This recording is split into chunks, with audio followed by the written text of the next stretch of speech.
So hello, magandang araw po sa ating lahat. Lai, kamusta ka? Andito na naman tayo para sa ating isang session na naman ng ating kwentuhan time. No? This is our episode for the month of May. No? And ano ba mga nangyari ng May, Lai? No? Eleksyon, syempre, eleksyon. Oo, election and then Mother's Day. Siyempre, no? Mother's Day. And meron pa yung National EMS Week, no? Oo, pero I think ang isa sa mga more relevant no na topics for the month of May is mental health awareness month. Pero bago yan, syempre, kamusta ka? How's everything? Ito, feeling estudyante kasi nandito ako ngayon sa UANP Library Discussion Room. Actually, it took me a while bago makapasok ng room kasi finals week na dito ngayon sa university. So, sunog kilay na, no, yung mga estudyante. Tama, oo. Miski yung mga nagko-collab sa atin ng mga estudyante no, mula sa UANP ay hindi naman naghahabol, pero medyo sunod-sunod sila ngayon sa barangay. Oo, sabi ko nga, parang when it rains, it pours. Pero of course, for my alma mater, di ba? Oo, walang problema. And syempre, for Barangay San Antonio, has always been, again, no, very supportive sa UANP and vice versa. No? Ang BSA, hindi rin pinapabayaan ng UANP. Yan. So there, Lai, ano ba ang ano natin ngayon? Okay. So, since we're talking about the university, sisimulan ko na ang introduction sa ating expert. Expert ulit. Oo. Kasi masyadong tinaasan yung bar nung ating nakaraang guest Kaya meron na naman tayong expert no, for today's session of Kwentuhan Time. So, allow me to introduce no, sa ating mga listeners at viewers ang ating guest. No? So, ang ating expert, yan, no? Binubola na naman Kaibigan ko. Oo nga no? So, ang ating guest for today's Kwentuhan Time is a full-time professor of the School of Education and Human Development of the University of Asia in the Pacific. He used to work for the Office of the Guidance and Counseling ng Center of Student Affairs. Ito, fun fact, no? Nalaman ko lang din na ang ating guest ay dating nagtuturo ng chemistry. Imagine, no? Chemistry. Hindi ko alam yun. Tapos, ngayon naaalala ko yung trivia na yun. Siguro, mas gusto ng ating guest na magtimpla ng tao. Diba? Hindi ng chemicals. Magtimpla ng tao. Kaya, ang ating guest ay nakapagbigay ng mga trainings, workshops, no, specifically on stress management. No? And our guest is also a fellow mentor no, of the university, just like yours truly. So without further ado, let's all welcome Sir James Lactao. Thank you very much. Magandang araw, Kap. Magandang araw, Kap. Magandang araw, Lalay. And magandang araw din sa mga nakikinig ngayon dito sa ating Kwentuhan Time. So, thank you for inviting me to this podcast. Tama ba? Yeah, tama. We try to, yan ang tawag namin. Pero, yan nga, sabi nga natin, we try to reach our audience, constituents, mga kabarangay natin in the most diverse ways. So, again, this is another avenue na syempre, sabi ko nga kanina, Sir James, di ba, public service pa rin ang main goal and objective ng ating activity today. That's right. Yeah. So, Sir James, yun nga, again, since napag-usapan kanina, nabanggit kanina na it's yung mental health awareness month. No? Maybe you could somewhat brief us, no? Kami ni Lalay, of course, our viewers, our listeners, diba? About mental health. Yeah. Okay. Siguro it's good that the past few years itong mental health ay mas naging aware tayo, no? Kasi dati parang hindi siya gaanong malaking issue dahil nag-iba na rin ang panahon, So may mga panahon na ba't ba parang ganito yung reaction ko sa ganitong event? So parang hindi natin maintindihan minsan kung bakit, no? isang kwento lang, no? Nung pandemic, meron akong estudyante, syempre, ano siya, online, no? Hindi niya maintindihan kung ano yung nararamdaman niya. Hindi naman siya namumroblema sa academics kasi okay yung grades niya. Hindi rin Yeah. siya namumroblema sa sa pera kasi nga even during the pandemic okay din naman yung pamilya niya. So ang kinakatakot din niya ay yung kung ano yung mangyayari sa kinabukasan. So hindi niya matanto kung ano talaga yung nararamdaman niya. And it's part of one's mental health na he's feeling anxious at that time. Anxious. So Yeah. minsan hindi natin nalalaman na meron tayong mga ano nangyayari sa atin na hindi natin ma-explain, and it's good that we have research on mental health of people, no? So, 'di ba, meron tayong physical health na alam natin gawin. Kunwari, pag nasugatan tayo, kahit bata, no? Alam niya na pag nasugatan siya, huhugasan niya yun ng sabon na tubig, tapos lalagyan ng Band-Aid o lalagyan ng gamot, 'di ba? Opo. Pero tayo, na yung mental health natin ay minsan nasusugatan din. Yeah. Halimbawa, nakahiya tayo, kunwari, no? So, kumbaga parang nagsasalita tayo, tapos bilang pumiyok siguro, or Yeah. pag nagsasalita tayo, may mali tayong sabi. So, we feel embarrassed, di ba? O kaya, so minsan pag ganun ang nangyayari sa atin, ano nangyayari? Nagpo-first aid ba tayo? Sinasabi ba natin na ginagamot ba natin siya? Di ba? Sa Nga ba? physical, di ba? Nilagyan. Ano nangyayari doon? Ang ginagawa natin, iniisipan natin na, ay, ang tanga ko pa talaga sa ganyan. So, lalo natin siyang pinalalala. Kumbaga, parang kung sugat siya, pinalalaki natin ang sugat. So, yun ang usually na nangyayari. Kaya nagkakaproblema din tayo pag may mga stressors na nangyayari. So, in that realm, yung mental health na napag-uusapan natin. So, hindi siya physical, but it's something to do with our psychological state, our emotional state, no? So, yun tinatawag na mental health, no? Of course, pag sinabi natin mental, dati kasi ang concept ng mental is cognitive, meaning yung intelligence, no, di ba? But this one, yung mental health na sinasabi na to ay more of psycho-socio-emotional. Emotions natin, tsaka social kasi usually yung source of stress natin ay social with other people. So, how to deal with other people. So, in a nutshell, parang ganun yung mental health na meron tayong physical health, meron din tayong mental health na kumbaga yung mga stressors na napupunta sa atin, if we are not able to handle them, yan. Yeah. So, doon tayo nagkakasakit mentally. In the sense, no? So parang ganun din, pag may infection tayo sa katawan, we take medicines, di ba? Yeah. Pero pag masyado ng madaming infections, nagkakasakit tayo. So parang ganyan. So parang ano lang to, Sir James, kasi ako, sa yung student life ko dati, nabanggit nyo na nga yan. Alam nyo ba may stage fright ako?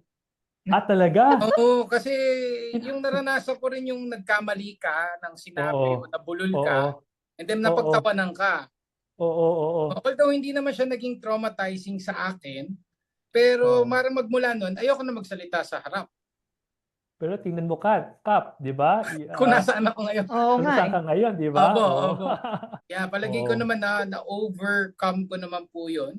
Yeah. Yes. Pero yun nga yung sabi niyo, siguro nga, kung hindi nagkaroon ng lunas, baka hanggang ngayon dala-dala ko pa yung fear na yun, or kung stage fright man yun. Yeah. So, tama yan, Kap, kasi in some cases ang nangyayari is yung may mga stressors na yun na debilitate yung mga tao na hindi nila alam kung ano gagawin. Halimbawa, may mga estudyante, masyado madaming ginagawa, so nasi-stress na sila, they become anxious, so hindi nila alam kung ano gagawin. So, yung mental health nila suffers, and in such a way na it prevents them from doing their work. Sabihin natin sa mga nanay at sa tatay, sa madami ng ginagawa at madaming inaalala na they feel helpless, no? Tapos, such that hindi sila makapagtrabaho, hindi nila alam kung paano makipag-usap sa ibang tao. So that's when it becomes alarming.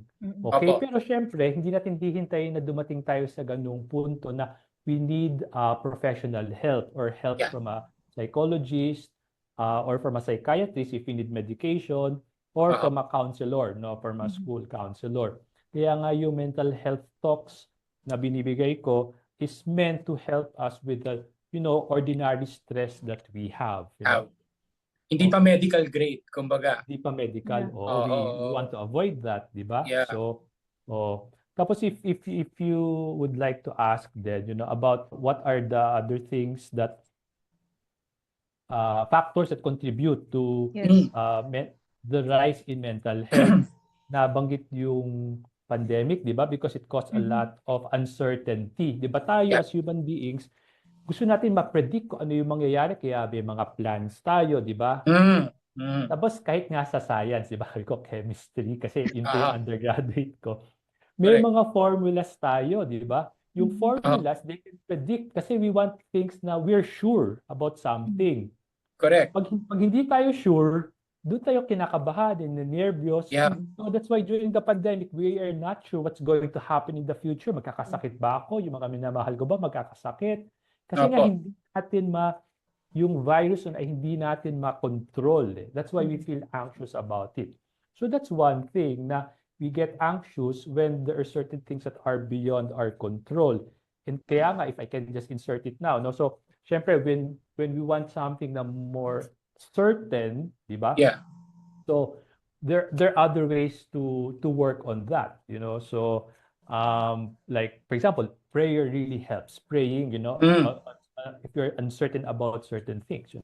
Next is to find out what is it really, 'di ba? Kung ano ba talaga yung unknown na yun eh. For example, Oh. there's danger. Pero di natin Ah. alam kung ano yung danger na yan. Mas nagiging anxious tayo. Pero alam natin na there's a monster, for example. Aha. At least we know what the danger is and we Yes. can think of a concrete way to find that, let's say monster, let's say yung monster ay takot sa asin, di ba? So at least we know what we have to prepare. Naka-ready ka. Naka-ready ka, di ba? Kung example Oh. lang, o ano ba yung more realistic? For example, let's say Kap, gawin natin example yon na kinakabahan kang mag-present. Opo. Kasi di mo alam kung ano mangyayari, di ba? Mm. So, to help the person, kailangan mag-prepare siya. So, mag-prepare siya, ibig sabihin, pag mas prepared siya, mas alam niya kung ano masasabi niya. O at least yun, mas may control siya doon. Tapos, let's say, ano ba yung possible questions ng mga classmate, pwede Yun. i-prepare yun. Oh. Aha. That's Yan. another way is, Nakakakaba yun eh. Nakakakaba. nakakaba yun. Oo. So, next is, mag-present ka sa isang kaibigan mo na you feel comfortable with. Practice. So yun, so mas First. nakakontrol mo yun kasi alam mo kung ano yung mangyayari more or less. Then pwede ka mag-elevate na you speak in front of a person na classmate mo na hindi mo ganong close. Kasi syempre pag close sa'yo, of course they tell you things, pero komportable ka kasi sa tao na yun eh. Then you start talking with someone na you're not so comfortable with. So parang ganun ng way, so parang to gradually increase it. No? So that's one way. No? But of course, in a lot of cases, yung mga difficulties natin sa mental health ay because of life events. No, sometimes it's again not within our control. Something happened that could, let's say, traumatize us. So yun, maybe it depends again on our disposition and may genetic factor din, Kap tsaka Lalay. Some people are more predisposed to ruminating or to depression.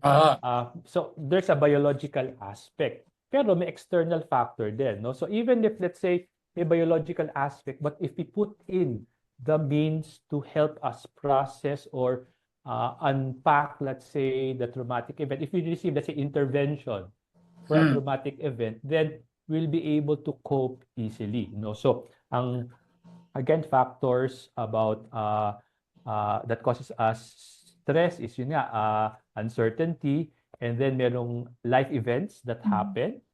Pwedeng, let's say, the death of a loved one that would impact us, or let's say an accident, or we have to transfer, let's say, homes, change in the environment.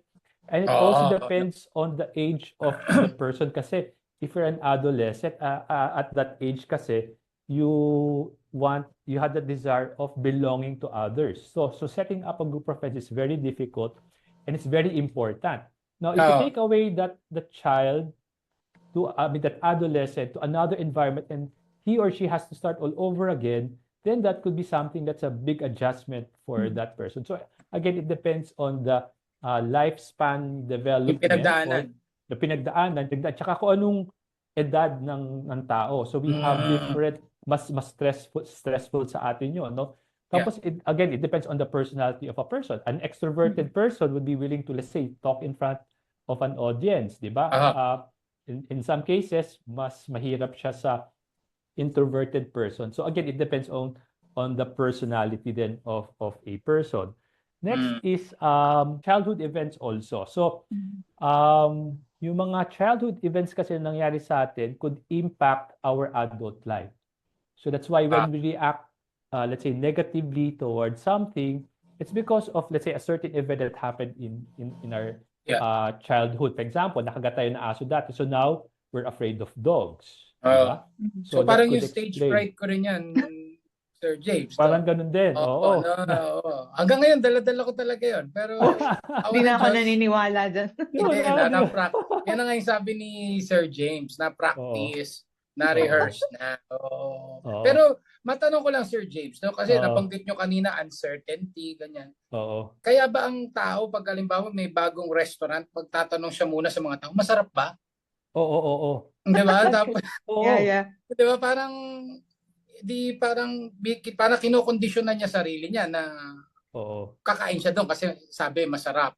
You're trying to get feedback from others. So ano rin yun, no? Parang bahagi din yun ng trying to research. Yes. Para alam mo rin na sa sarili mo na yung susubukan mo or this uncertainty becomes a little bit certain. Tama ba? That's right. If you try to research on things, parang if you understand mo, okay, so okay pala yung pagkain na to, so you're more willing to eat there kasi alam mo na, parang okay pala yung pagkain, di ba? So, kaya tatanungin mo iba. So, parang gano'n din na parang, okay ba na mag-present ako sa ganitong group, for example? Kamusta ba sila, di ba? Kung sabihin nila na, okay lang sila, so you have more confidence. Or kahit sabihin nila na, medyo critical sila, so you get to prepare yourself at least, di ba? Kung sabihin nila na they're a bit critical or they're more understanding, parang ganyan, no? Inisip ko na lang, siguro it's also something that has to do with self-awareness. Naku, importante yan. Or I think yung buzz term ngayon is more on mindfulness, di ba? Yes, ano ba yun? That's important. What's in the present right now, no? Kasi nga, minsan yung nagkukos ng anxiety, shucks, ano mangyayari sa presentation ko? Wala pa nga di ba? Wala pa nga. No, that mindfulness.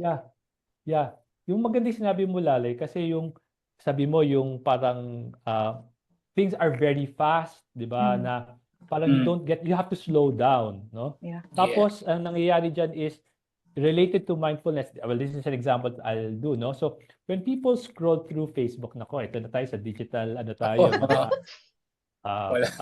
smartphones, tablets, ganyan, no? When we scroll through social media, may physiological effects sa atin yan. Merong dopamine loop na nangyayari dyan. So we have like anticipation, ganyan. But what happens also, is that we tend to breathe in a shallow way. So di ko lang kung mapapansin nyo or mga nakikinig dyan, pansinin nyo rin sarili ninyo na kung sa social media kayo, baka mamaya yung breathing nyo is shallow, na parang to the point na nakaka-stress kasi yun eh. So that's why one way to distress is to take slow and deep breaths. Inhale and exhale. So yan part of the workshop that I do. Tapos yung mindfulness din sinasabi ni Lala is importante yan because it forces us to slow down. Okay, when we slow down, yung stressors natin, yung cortisol that causes us stress is minimized. Kumbaga parang that's why it's good to slow down. Parang isipin natin, bakit ba ako nagmamadali? Ganyan, di ba? So sometimes in eating. So pag kumakain tayo, it's also a social activity kasi we just don't eat. Eating is not feeding, di ba? So when we feed the animals, so that's different. Feeding is different from eating kasi hindi tayo kumakain. Nakikipag-usap din tayo sa ibang tao, di ba? So maganda rin na to slow down in eating kasi when we eat fast also, we're able to digest it well. Tsaka there are also Impacho yan.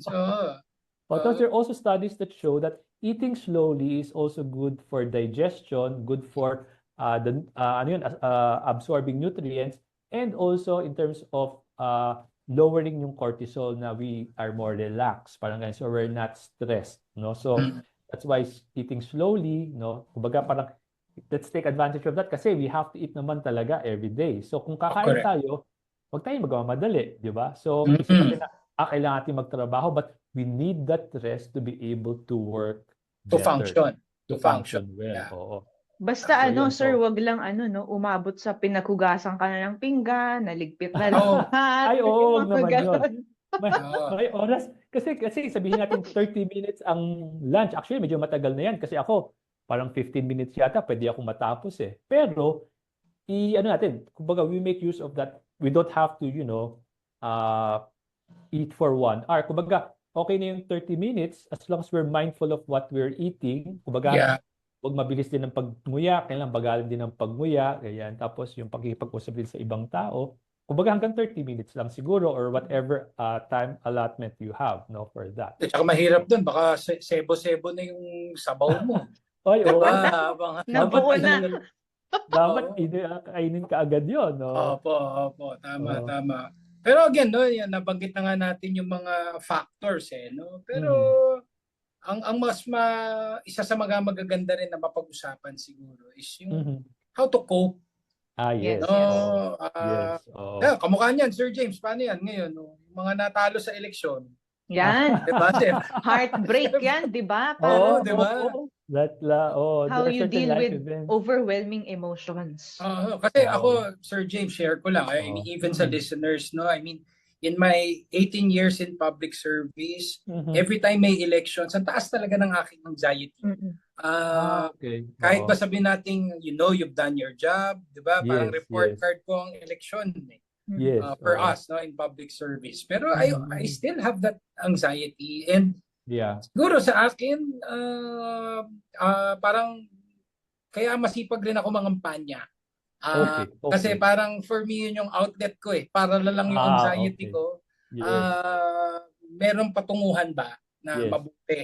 Rather Oo. than nandito lang ako sa bahay, taas ng anxiety ko, mas lalo Yes. pa ako sa stress. Actually, Kap, tama yan eh. Yung sinasabi mo na you feel anxious pero you do something actively, di ba? Opo. Kasi yung anxiety dyan kasi is actually our adrenaline kicking in, di ba? So meron nga tayo na hindi natin kung ano yung nangyayari, di ba? So that's why we feel anxious kasi it wanted us to do something about that unknown thing. So parang we have to spring into action para may danger dito. Is there a lion here? So kailangan kong tumakbo. So pag meron akong danger na nararamdaman, the adrenaline kicks in so that I, go into action, move. So tama lang din na yun nga, i-direct yung energy na yan into something else. In fact, pag may mga tao din nasasabi sa akin, yun nga, pag kinakabahan sila to speak in front of people, sabi ko, that's adrenaline. You just channel that nervousness into giving a good presentation. So iniisip ko na it's okay to feel nervous, to feel that way, but you have to channel that energy. So pag hindi ka kinakabahan, actually, dapat kabahan ka. Parang ganyan. So, pag kinakabahan ka, you have that energy to use to channel. So, kahit si Lea Salonga, for example, she admitted na she still feels nervous performing in theaters. Kasi kahit she has performed for Queen Elizabeth, di ba, for a lot of people. Pero every time she performs, she still feels nervous. So, I think it's normal to feel that way and then just to channel it, to act on it, no? Ito rin napansin ko, there are two kinds of coping. Merong good ways to cope, merong negative ways of cope. When say negative ways to cope, it's bad for us in the long run.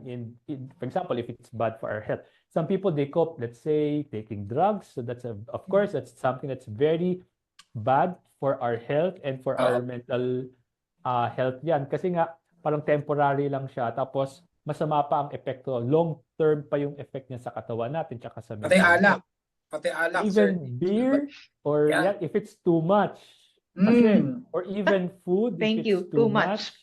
I have to qualify. Kasi some people, they feel good. Let's say, I'll take something sweet, di ba? So, it helps them, stress eating, it makes them feel good, no? So, parang, as long as, you don't feel na, I ate too much, you feel guilty after that, I think it's okay as long as you don't feel bad. Kasi if you feel bad after that, then there's something wrong with the way that we are Nasobrahan, oo. So, parang ibang tao kasi parang nagpapalasing, ganyan. So, kasi immediate ang feedback nun eh. Pero, may mga ways of coping na medyo matagal, hindi ganong immediate ang nararamdaman natin, but it's good in the long run. I mean, we have various ways of coping. Yeah, In the sige same nga, time, Sir James. Yan ang gusto marinig sigurado ng oo, mga nakikinig sa atin. oo. May ibang mga tao, nagko-cope sila, depende na rin sa stressors natin, kumakanta sila or nakikinig sila Wow. sa music. Okay? Ako yan Sound siguro. trip. O Sound yan, trip. di ba? O yan, sound trip. O iba nanonood ng pelikula. Kasi kung malungkot sila, manonood sila ng malungkot na pelikula or makikinig sila sa malungkot na music, I think okay lang din naman yon, no? Or pwede rin na malungkot ka, pero manood ka ng comedy. Comedy. Pwede rin yun. O ako, mas gusto ko yung comedy. I do that. I do diba? that. So yun, Yeah. pwede yun. May ibang Oo. tao, nag-aayos sila ng gamit. Okay? And that's how they cope. You know, nag-aayos ng mga, nag-rearrange siguro ng furniture nila sa bahay or nag-gardening. Okay? So, there are a lot of ways to cope physically. It depends lang on the disposition of the person. But this is one thing that I would like to advise, na don't wait for you to be stressed to do those coping mechanisms, no?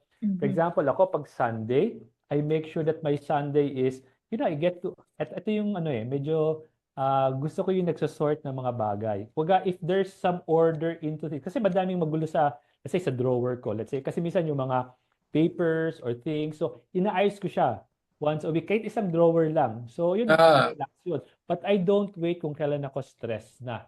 So, I do it regularly. Kumbaga parang, you also, alam mo yung reservoir ng tubig, di ba?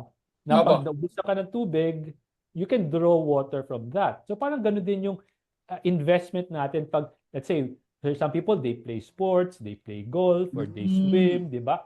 So, regularly doing that, or let's say, taking a leisurely walk, is like present walk, walking. Walking. Yan.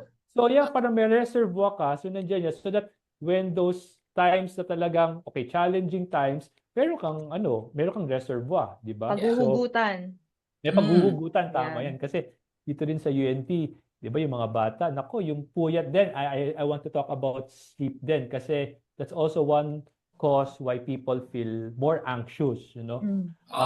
Kulang sa tulog. Sa mga bata, sabi ko, pag hindi naman kailangan magpuyat, huwag kayong magpupuyat. Kasi alam niyo naman na pag midterms or finals, doon kailangan nyo magpuyat, di ba? So, para hindi ma-accumulate yung stressors ninyo. So, that's one advice that I give. Kasi, this is what happens when we sleep. It's not only that, it's the time when the body repairs itself. Tsaka dapat, before 10 o'clock. The studies are from the US, So, with a grain of salt lang natin, I'm taking it in. So, parang, by 10 o'clock dapat natutulog ka na. So present. Ayan. Present. Pwede ako, hindi, 11. Natawad ako, 11 ako. 11. Ayan. or yun. So, tapos, kasi there's that window na yung health benefits are there na it repairs and it improves the immune system. So, yun ang studies noon. Tapos, dapat we wake up at the same time every day. Kasi yung brain kasi natin, it has to prepare our body for wakefulness. So, kumbaga parang, parang tindahan ka, di ba? So, you prepare kung paano ka magsasara ng, di ba, ng tindahan or tindahan, di ba? Pine-prepare mo yan.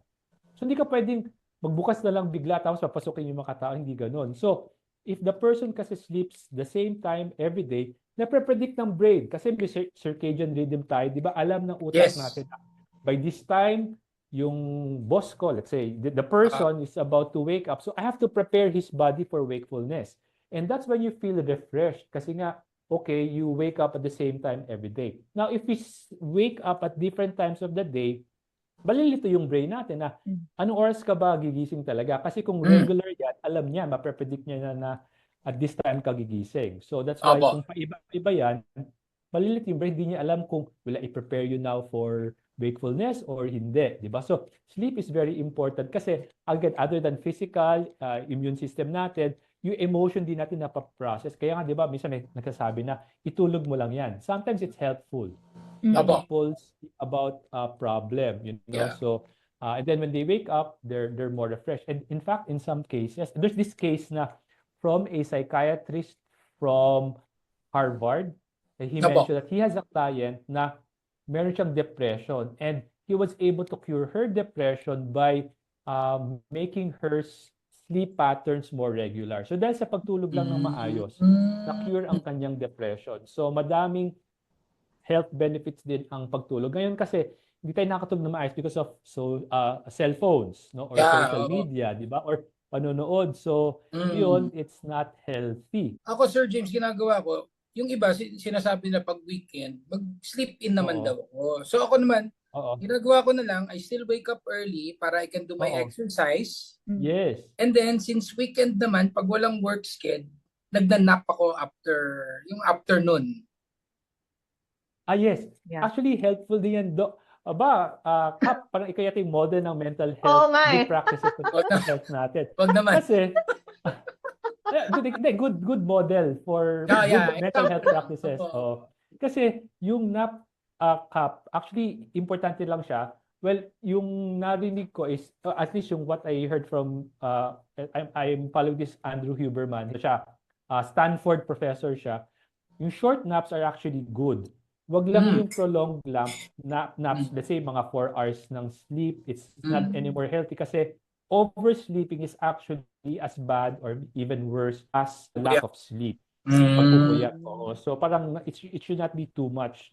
Tapos yung nap kasi, I take 20 minutes of power nap, especially if may mga days na magpupuyat ako. So there's a certain boost of energy. I use what is called non-sleep deep rest, NSDR. 20 minutes, I just listen to that. Non-sleep deep rest. So, di ako makakatulog, pero sa deep rest, after that, I feel refreshed. May nabasa pa nga ako, Sir James, dati. Parang ang pinaka-perfectly timed nap is parang 22 or 23 minutes. Yan. Yeah, parang sabi ko nga, ang odd naman, may butal pa. Butal. Pero sabi ko nga, sakto lang siya na makakapahinga ka siguro, pero not enough para malalim na malalim. Na nasa ibang nakapanaginip ka na. Diba? Para siyang in a computer, para kang nag-reboot. Ayan, para nag-reboot. Tama, mabilisan. Computer, si Ilalay, IT. Diba? IT. So, IT expert. Tsaka ang mahirap din, if you sleep during the day, mas mahirap matulog ng gabi. So to be able to get a regular sleep habit is difficult. No? If you take longer sleeps during the day. So, that's one, So kaya may naririnig din ako, Sir James, na iba after lunch hindi na sila nagka-caffeine. Yes. Siya yun. Ganun ako. Sir James, siya yun. Model na talaga, model. Baka sabihin na naman ni Sir James, model talaga eh. Model siya talaga yun. Pero actually, para sa mga viewers natin, mga listeners, talaga noon mahilig ako sa kape. So now, ang caffeine ko na lang is in the morning. Ngayon, after lunch onwards, kaya naman ako nag-switch na wag na mag-caffeine. Una dahil sa BP ko. Feeling ko nakakataas ng BP ko yung caffeine eh. Plus, I'm 45 na now and talagang minsan madali na rin talaga mag-shoot up ang BP ko eh. Na pag hindi ako masyadong calm and relaxed. No? Pero bukod doon, dahil sa pagtanggal ko ng caffeine in the afternoon, sabi ko nga, 8 o'clock, humihikab na ako eh. And then sakto talagang 9:30, 9:45, ready to go na ako to Dreamland. Yeah. Ayan ako, sarap na tulog siguro. So, Sir James, tsaka sa mga viewers natin, so kung si Cap, hindi na siya nagkakape after lunch. Ako naman, yung kape is like routine for me. Patulog. Self-care ko yun. Hindi naman sa umiinom ako ng kape sa gabi. No? Pero, like brewing my own coffee every morning. It's like self-care for me. Routine. Part of my routine. No? So yung sensation na, ang bango ng kape ko. Or say for example, magtitimpla ako ng kape for someone. It's self-care. No? So, kanya-kanyang style sa kape. Importante yan that we have nga that self-care, the things that we want to do. Minsan, we are in a state of flow din. Yung flow na you're doing an activity na medyo mahirap pero nagagawa mo, then you forget about time. Parang ganyan. And you enjoy what you're doing. So, if you get into that flow state na tinatawag, for example, some people, ako minsan pag nagtuturo ako, I get into some sort of flow state. Some people when they cook. Some people when they play, let's say, a piano. Or some people when they have a conversation with a friend, no? Parang things are, going smoothly. So to have those flow moments is also important, Parang sa amin, Sir James, may sinimulan kami na pickleball community sa aming Ah, employees sa oo, oo, barangay. oo. And I think parang yung 2 hours na yun, everyone flow state. Ayan, Yeah. maganda yan, Oh, I mean, pickleball. there's physical fitness, and Oo. then I'm sure nakakatulong din sa kanilang mga mental wellness. Mental wellness at that's social din yan. You Opo. live with other people. So Correct. magandang project yan, yung pickleball, no? Kasi nakakita ko pag nagja-jogging ako sa Emerald Avenue ba yon? Yeah, Yes. meron din. Doon, may Opo. nagpi-pickleball doon. Yeah. So, I think in general kasi 'di ba Sir James, parang yung physical Mhm. activity, it gives us yes. happy hormones. Yes, Correct. Ba? No? oo. Mm. Yeah, actually, mga physical activities, parang yung mga dances, Zumba, yung mga body movements, that also gives us exercising. That's also important. It gives us the happy hormones. So, importante din siya. Kaya movements, exercise, should be part also of our distressing. Ako, pinsan pag nasa-stress ako, tumatakbo ako, ganyan. So, Yeah. run. Model ka Oo. rin no, Sir James? Ako rin. Ayan, di ba? Oo. Model. Okay, so napakarami nating natutunan no sa ating kwentuhan time. Sana yung mga viewers and listeners natin nagte-take notes, no? So siguro a little bit of mga nalista ko lang no based sa kwentuhan time natin. Siguro yung importance ng routine, no? Routine. Yung at least meron tayong time to exercise, enough na tulog, regular hours of Mhm. sleep. Mhm. And then yung self-care, kanya-kanyang style yan 'di ba? No, just to make Mhm. us mindful of the Yes. present, no? And Yes. Wag to lang be able shopping. to Yung iba shopping ang self-care. Wag masyado. Konti yan, lang. nakakaubos ng Therapy pera daw. yan. Yeah. Window shopping na lang. Yeah. And then how to manage, no, overwhelming Mhm. emotions. Yes. Pero Sir James, paano naman yung mga overthinking? Yan. Yung overthinking, I would say, it's similar to being self-aware. Importante yun di ba? So being self-aware, alam natin kung galit na ba ako, kung pagod na ba ako, di ba? So to be aware of that. Kasi kung alam natin kung ano yung nangyayari sa atin, then we can do something about it. Like one time, pagod pala ako, biglang madali ako nainis sa isang tao. Sabi ko, bakit ko ba siya napagsabihan? Yeah. Tapos na-realize ko na, dahil pala pagod ako. So that's one way of being self-aware. Now, another way of being self-aware is what we're thinking about. Kasi sometimes, believe it or not, maniwala ka't hindi, minsan yung iniisip natin ay hindi tayo talaga fully aware of what we're thinking. And Yeah. sometimes, mali yung, kumbaga, interpretation natin sa ating pag-iisip. Bigyan ko kayo ng halimbawa. Meron akong isang estudyante dati na I'm helping him with social interaction. So parang nahihirapan siya makipag-interact socially with other people. So I would usually have him paired with other students who are willing to be friends with him. One time pumunta siya sa akin, parang, "Sir," parang naiinis siya. "I thought that," let's say the name is James. "I thought James is a friend of mine. Hindi na niya ako pinapansin." Sabi ko, "Bakit? Ano ba nangyari?" "Sir, kinawayan ko po siya tapos hindi niya ako pinansin." "Ha? Paano ba nangyari?" Kasi alam ko na magkaibigan nga sila So sabi ko, "May ginawa ka ba? Baka nainis siya sa'yo." "Sir, wala naman." "Sige, kwento mo nga sa akin, saan ba nangyari yan?" "Sir, dito sa this part of UANP sa may ledge." For example, doon sa ledge. Kinawayan ko nasaan siya? "Sir, nagbanda doon siya sa ALB sa may entrance doon." Okay. Ano ginagawa niya? "Sir, may kausap siya ibang tao." Sabi ko, "Ano, kinawayan mo ba siya? Nakita ka ba niya?" "Yes, sir." "Sigurado ka, nakita mo ba na lumingon siya sa iyo at nakita ka niya?" Nung tinanong ko yun, sabi niya, "Ay sir, parang hindi yata." Okay. So minsan, nami-misinterpret din natin kung ano yung nangyayari at nakaka-cause sa atin ng stress yun unnecessarily. So, meron din tayong iniisip na, for example, yung sinabi ko kanina na napahiya ako.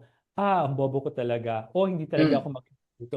Yung sinasabi natin sa sarili natin na bobo talaga ako, nakaka-stress yun Pero isipin mo, bobo ba talaga ako? How do we refute that? May mga tanong ba akong nasagot? Yes naman. Di ba? Minsan tatanong estudyante, may mga panahon ba na may mahirap kang tanong na nasagot? Meron naman daw. So, hindi ka bobo. Di ba? So, minsan we tell ourselves though, negative self-talk ang tawag doon na Mm. I'm nakakapababa ng ating self-esteem na Self-esteem, yeah. so we have to be aware again. Sinasabi ba natin sa bobo ko, ang tanga ko, wala akong kwentang tao, ganyan. Mm. Minsan kasi, nare-repeat lang natin to kasi ito yung naririnig natin sa ibang tao na sinasabi sa atin. So we have to break that. We have to be self-aware na, okay, tapos then we have to challenge those thoughts. First is to identify those thoughts. Kadalasan di natin nalalaman na sinasabi pala natin yung sa sarili natin. So pag sinabi yun sa sarili natin, then we have to challenge them. Bobo ba talaga ako? Or let's say, hindi ako nakapasa ng ganito exam. So we have to accept the fact na hindi ako nakapass ng exam. So maybe we don't tell ourselves na bobo ako. Pero that's the reality. Then what we can ask ourselves, then what can I do about it? Di ba? So may mga negative self-talk tayo, tapos i-verify natin kung totoo ba to o hindi. Kung hindi siya totoo, then okay, we should stop thinking about Find it. it. Yeah. But if there's some truth into that, then can we do something about it? Can we learn from that experience? Diba? So in that way, kaya Kap, sinabi mo na, di ba, you feel embarrassed, but you did something about it, di ba? Yeah. So yun, you learn from that. So importante yun. So that's a good way to cope with that. So yung negative self-talk, yung rumination naman, ito yung mechanism ng rumination na it's the same story that we play in our head over and over again. And usually yung mga thoughts kasi niyan, may associated emotions yan. At the beginning of this rumination, parang medyo konting inis lang. But as you go down, siguro parang spiraling down yan, mas naging mabigat yung emotions. Ganun ang mechanism ng rumination. So the thing is, pag hindi natin siya inisip, will it make things worse? Actually, it doesn't. Kasi these are just like recordings lang na every time we think about it, it's the same story. And it's the same emotional effect that it has on us. Kasi there's an associated emotion with that. So what does it do? It makes us feel bad. And it affects how we work with other people. So the thing is, we have to avoid those ruminations kasi parang natural default natin siya. It somehow makes us feel good, but it actually doesn't. It makes things worse. Parang self-pity, Sir James. No? Parang ganyan. Parang self-pity na automatic na default siya. So the thing is, we have to avoid that. So, ganito din yung sa rumination na sinasabi ko na once we start thinking about it, if we are able to stop ourselves, it's easier to stop it. No? Parang nagsaslide ka, di ba? Pag nasa ibabaw ka ng slide, sabi ko, oops, dapat pala hindi ako nagsaslide. It's easier to stop yourself sa taas ng slide. Pero pag nasa gitna ka na ng slide, mabilis na yung pagbagsak mo, mas mahirap siya mag-stop, may momentum na. So, ganun din minsan yung ruminations natin na pag nasa gitna na tayo. So, better kung sa simula pa lang, we avoid it. So, if ever nasa gitna na tayo, then we have to stop thinking about it or shift our mind from it by, let's say, talking to someone. Kasi pag baka sa mga ibang tao, syempre, hindi mo na iniisip yan. Kumbaga, you can only put like one thing in your head at a time. Kasi sabi natin negative self-talk, we have to identify them. And it's also good to write them down para alam natin kung ano siya so that we can avoid that. Unnecessary, kasi unnecessary stress din yun di ba? Correct. So, Sir, na-mention mo yung importance of talking to people. Yes. Ito, sorry for the example, pero when I was in college, I failed a subject. Proud okay, pa, no? Kasi mas pinili ko yung PE ko. Laro-laro pa ako hanggang sa yan, yung pumasok. Okay. Pero mahirap talaga yung subject namin na yun. But the thing with that subject, marami kaming bumagsak. Okay. So At least ikaw to nag-enjoy me, ka. at least nag-enjoy ako sa PE ko. Tapos nauno ko yung PE ko. So anyway, yung importance of surrounding yourself with good people. Kasi kung ikaw, meron ka ng tendency to do negative self-talk, I think it's important to also hear other people. So I think, sir, di ba yung asking for help, or yun you surround yourself with good friends. It's also part of taking care of your mental health. That's very, very true, Lalay, na well, we're social beings. We're really meant to connect with other people. Even yung mga introverted people, they actually want to reach out. They just don't feel comfortable talking, but they want to connect. And in that sense, it's good that we have someone that we can talk to. A friend, it could be a teacher, a mentor, of course, our parents or a relative. Just to make sure na if we ever have those difficulties, we have someone to talk to about them. Hindi nang sinasabi ko sa mga mentees ko kasi sila, Yeah. may mga kaibigan din sila nagko-confide sa kanila. So sabi ko, Yeah. so I also try to teach them, no, na it's good to reach out to other people to talk. Let's say, it's good to have several kasi syempre pag isa yung, let's say, lagi mong pinagsasabihan ng sama ng loob, baka naman magkaroon siya ng compassion fatigue, di ba? So, Yeah. Tama. May as good as burnout there's din. a May burnout, also burnout din. Eh. may burnout. So, maganda na there's several people that we can talk to. And then confide and talk about what we're going through. Kasi yun, nakakatunog yun if we are able to externalize them. Release. So the release, oo. Yeah. In the absence of people whom we can talk to, let's say they're not available at the moment. Available. Yeah, an alternative will be to write them down. Isulat with pen and paper. Kung maganda sana kung pen and paper. Now, what does it do? Usually when we're anxious or we're thinking of a lot of things, madami tayong iniisip na pagkarami, yung talaga nakaka-stress, di ba? Writing things down will help funnel the things in our mind. Kasi isa lang pwede natin isulat di ba? So we're forcing our brain to focus. And that actually is what helps us distress or remove that stressor na madaming firings ng neurons natin sa utak, sa ulo natin, pag tayong iniisip. So writing things down slowly, again, we have to slow down kasi mabilis tayong mag-isip Yeah. Very fast. Pero when we start to write things down, we're forcing our brain to slow down. So that's why writing is very therapeutic. It's very important. It works for a lot of people, but there are some people that it probably does not help them, but we look for other interventions pag ganun ang nangyayari. Kaya Sir James, yung may program kami, yung para sa mga seniors, yung mga nag-ano sila, nag-coloring, gumagawa sila ng mga arts and crafts, minsan may exercises sila. They write down, also they jot down things, nakakatulong. May doon ko nga nakikita ngayon na hindi lang siya physical, pero isip ko brain exercise lang yun. Pero it's deeper than just the brain. Kumbaga, pati mental wellness nila. No? Pero Sir James, yung pag sinulat mo sa papel, lahat ng nakaka-stress, di ba? Tapos tinupi mong ganun, tapos sinunog mo, makakatulong na. Yes, actually, yan din ang suggest ko sa iba na there's actually ang pagsunog or iba, yung pag-tear. Kasi therapeutic din yung pag tina-tear mo ganyan, yung nararamdaman mo yung papel na So parang you're tearing also those problems there. So it's also therapeutic. Pwede rin magsunog, pero depende, baka yun lang. Makasunog pa. Makasunog pa. For in some cases, yung I ask the person to review yung, kumbaga kung kailan stable yung tao, kumbaga hindi ka na emotional, go back to that paper kasi you'll be able to identify yung mga negative thoughts mo. And then, right there and then, pwede mong i-refute yung negative thoughts na yan or be able to confront it, no? So that pag the time na you're into that kind of thinking again, you know what to answer, to those thoughts, no? And then later on, pwede niyang punitin din yun. Pero that's also another process na okay, go back to what you wrote and then identify those negative thoughts and then okay, hindi pala tama din 'tong sinasabi ko sa sarili ko, parang ganyan. Magaling. Pwede. Oo. Tapos sir, yun na nga, no, asking help from people we trust, no, people we love. Yes. I think kasi yun nangyayari pag ganun is we're not focused on ourselves. 'Di ba? Yes. No, yung tipong we get out of yung okay ako lang to, problema ko lang to, etc. So, apart from asking from help, since social beings nga tayo, no, ika mo nga, ano pa ba yung ibang tips na may social aspect that will help us achieve mental health?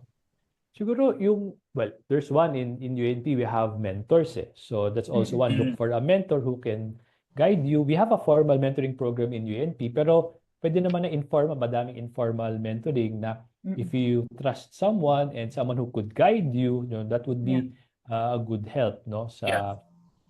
If you have a mentor. We're lucky in UNP, we have a mentoring program, Ako, I also do mentoring outside UNP. So that's also my volunteer work. Baka maging mentor ng bayan ka na after this kwentuhan tayo. Patay tayo na. Maraming pumila. Patay ang comment section nito.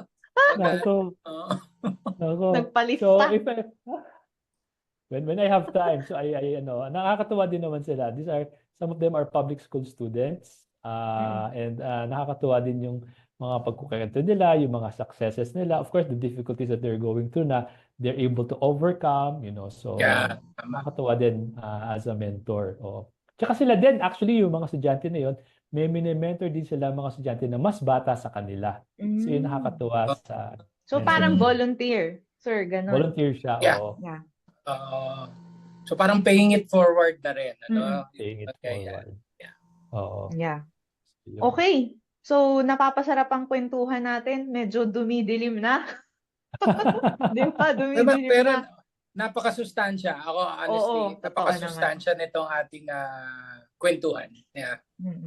No, so siguro, let's have some parang wrap up, no, or key takeaways from this session of Kwentuhan Time. Siguro I'll start, no? I'll start. Kasi 'di ba, parang sinimulan ni Sir James yung importance ng physical health, no? If we give importance to our physical health, all the more that we also have to take great steps in taking good care of our mental health.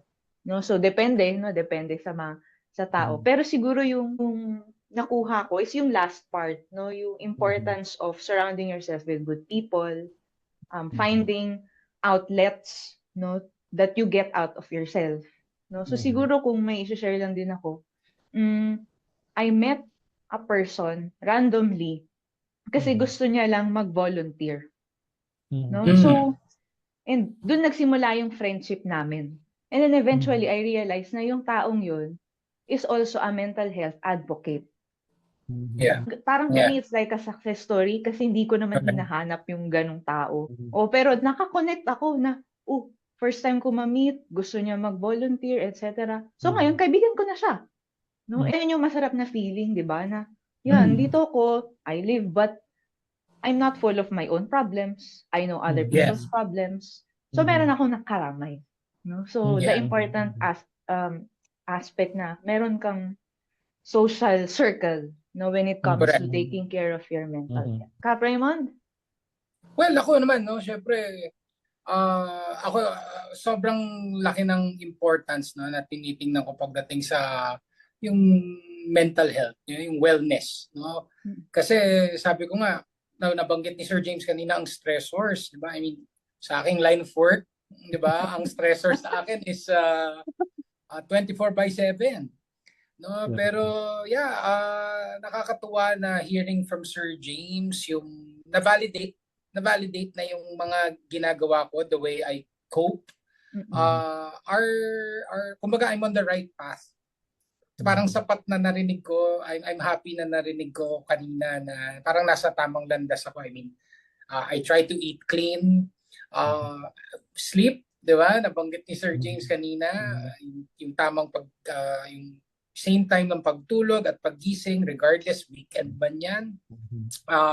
Physical activity, keeping yourself busy. Yeah, I think all these help me also cope with my mental health. And most important, no, na nakita kong validation sa akin, yung family, yung tulong ng pamilya. Dahil ako talaga, especially my siblings, sila ang una ko talagang tinatakbuhan kung meron man akong problema. Of course, my friends, na hindi ko na kayo isa-isahin dahil nga baka may malimutan pa ako, may mag-selos.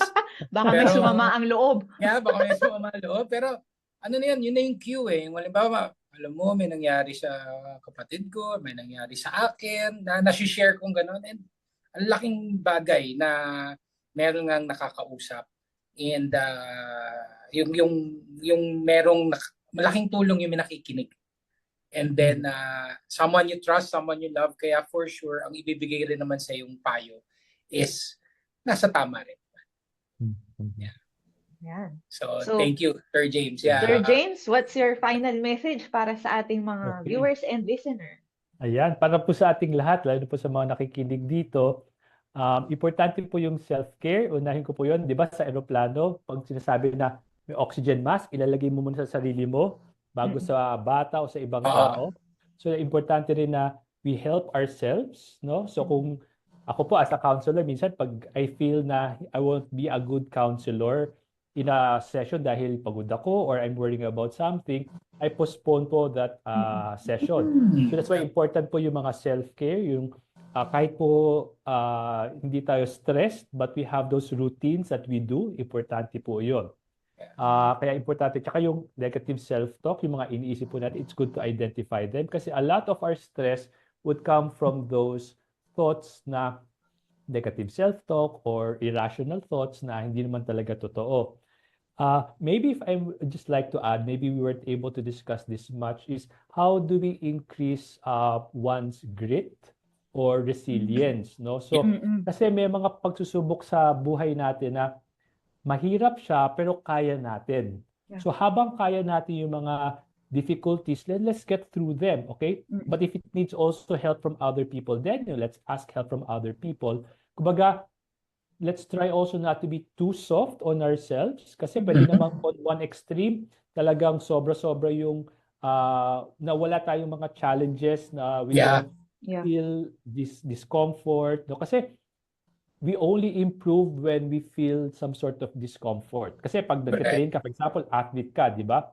Pag No pain, no lang gain. yung training nyo, no pain, no gain, di ba? So, importante din yun kasi resilience also helps us cope with our stressors. So that's why there's also one thing na importante. If there are certain challenges, then let's take them on, okay? But if we need help, then let's ask for help, okay? So build also on people that we can talk to, no, like looking for a mentor or yun nga, our support system, our families, our friends, and other people. So yun po ang aking maibabahagi sa inyo. Take care of yourself din po so that you can also take care of others. Well Thank said. you, Sir James. Well said, no? Talagang naka-wrap up na lahat, no? Pero syempre, nababanggit na rin ang self-care. Nabanggit ko kanina yung eating clean, no? I'd like to thank syempre ang ating ang White Apron, no? Yung kinakain ko kanina, may nagtanong ano ba yung kinakain mo? At may nag-text sa akin. So it is a bangus sisig, no? Bangus sisig from White Apron. They're on Facebook and Instagram. No, so sa White Apron, maraming salamat sa suporta. So again, Sir James, maraming salamat. Nako, this is again, no, parang one of the most masustansya, no, na mga episodes natin sa Kwentuhan Time. And I'm sure sa viewers natin, sa mga listeners natin, marami silang napulot na aral, no? And I'm sure marami ring na-validate. No, tulad nga myself, no, na-validate yung aking way of coping. No, nabanggit nga ni Sir James kanina, dagdag ko na lang, no, bago tayo mag-closing, yung nagpo-postpone siya.